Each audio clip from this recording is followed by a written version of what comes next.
In this video, I'm going to show you how you, as a cyclist with back pain or sciatica or another painful problem, can structure a workout for maximum consistency to get at the root of the problems that actually put too much stress on the back, on the sciatic nerve, on the hips to get maximum consistency.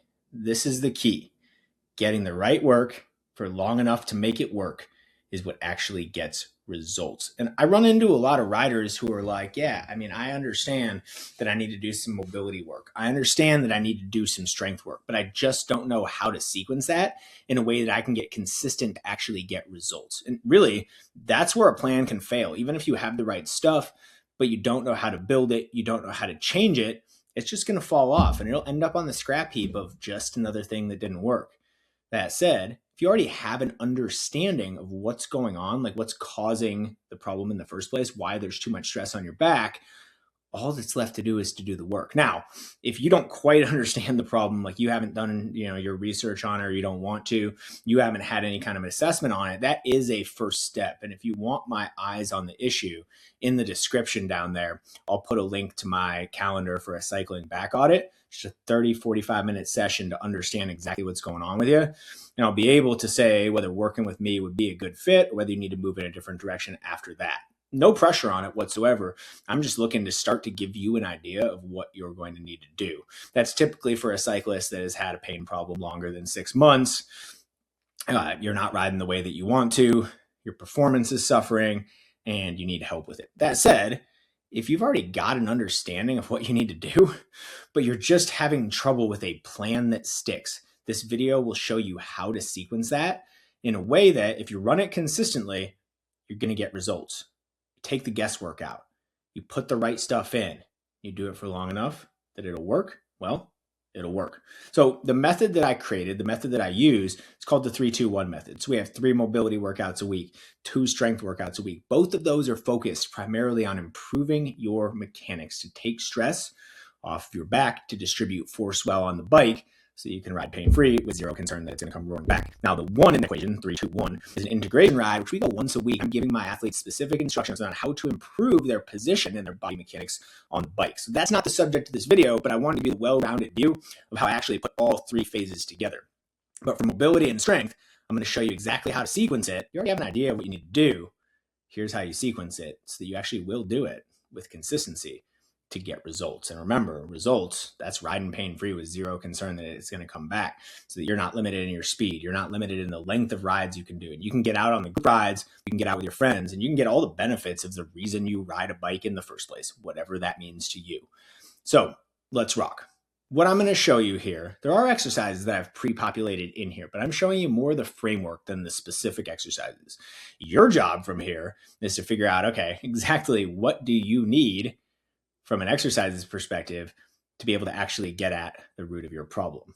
Now, let's go into mobility here. Mobility, I structure it very, very simple.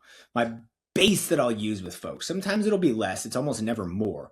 7 exercises for 3 rounds. I'm looking at a 15 to 20 minute session here that you can get done with stone cold consistency week to week. And so let's say I found the major problem with this cyclist to be internal rotation. I'm going to put 3 to 4 exercises that really target the hip rotation, and I'm going to build around that the right pieces so that the hips, pelvis, and spine can work together. Now, every cyclist is a little bit different. So again, this is a smattering of exercises that I've built based on that hypothesis that internal rotation is the major problem. Here's the key. We've got a baseline of 3 rounds.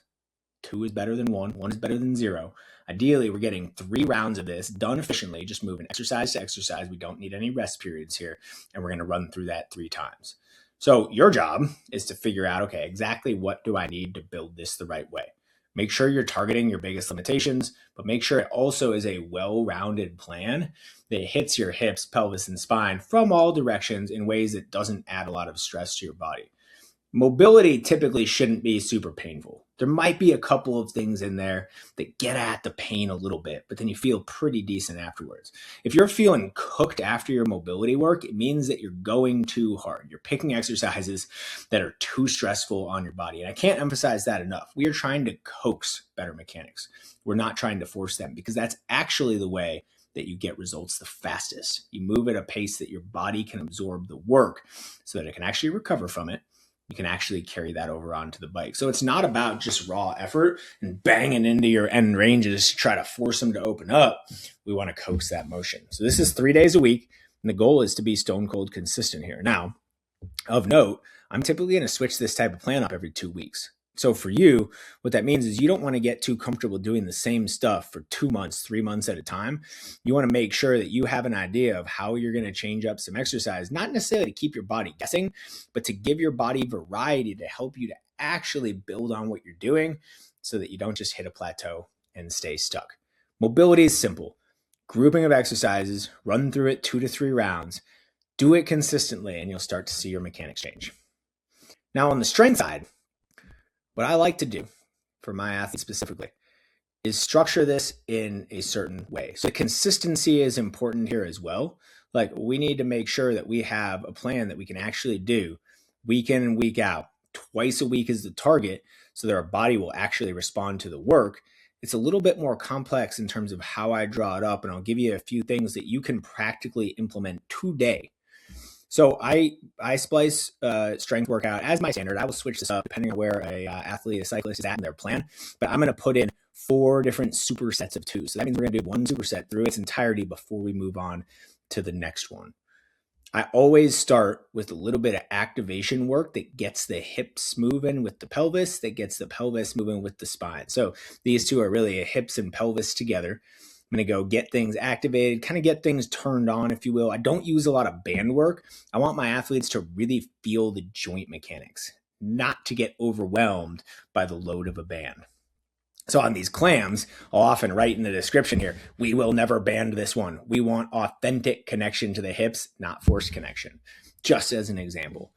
Then I'm typically going to throw in a selection of exercises on the second superset, 2 of them that are going to up the ante on our hip and pelvis mechanics. Now, depending on what someone's dealing with in terms of like what we found in the assessment, that'll change. Now, this will look like core work, but what I'm really focused on is the hip mechanics and how well you can stabilize the hips in a challenging position. So these are basically 2 plank variations that do a really good job of targeting the hips. Now, what I consider to be the meat of the workout is the final 2 supersets. And what I will do is I will alternate a single leg push or pull with a double leg push or pull. Now, there are times when I might go both single leg or I might go both double leg. But the important thing for you as a cyclist is you want to have a combination of both. It's going to give you the most well-rounded work on your mechanics from a strength standpoint.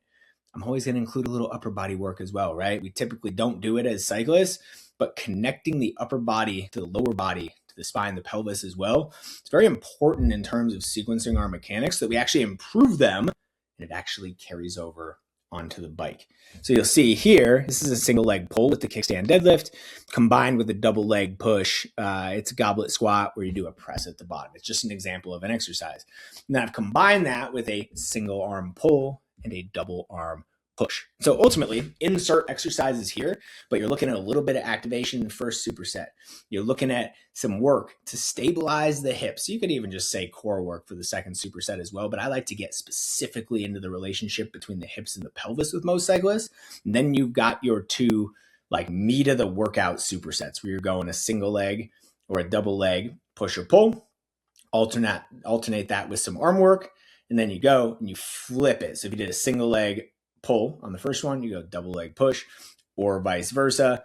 Combine that with, so like if it was a double arm push, now you're going to go a single arm pull. And then when you switch plan up, because like I said, we want to switch that plan up with fair regularity, say on a 2-week interval, I'm going to flip those. So now my double leg pull goes with my single leg push, and I alternate the arm work as well. And I might include something like a little bit of body scan at the bottom of this workout at the end to get someone in touch with like, okay, how does my brain connect with my body? That's just a little bit of bonus work.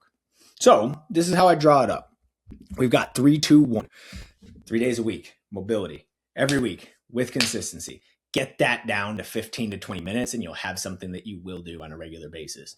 Strength side, a little bit of a longer workout, but you don't need more than 45 minutes. Sometimes I'll even put in for a cyclist riding a lot of volume while we're doing the rehab work. I'll get that down to 30 minutes, but 30 to 45 minutes of really high quality mechanic strength work. You don't need to go super heavy here. We're trying to improve your mechanics, not just get raw strength. That can come later.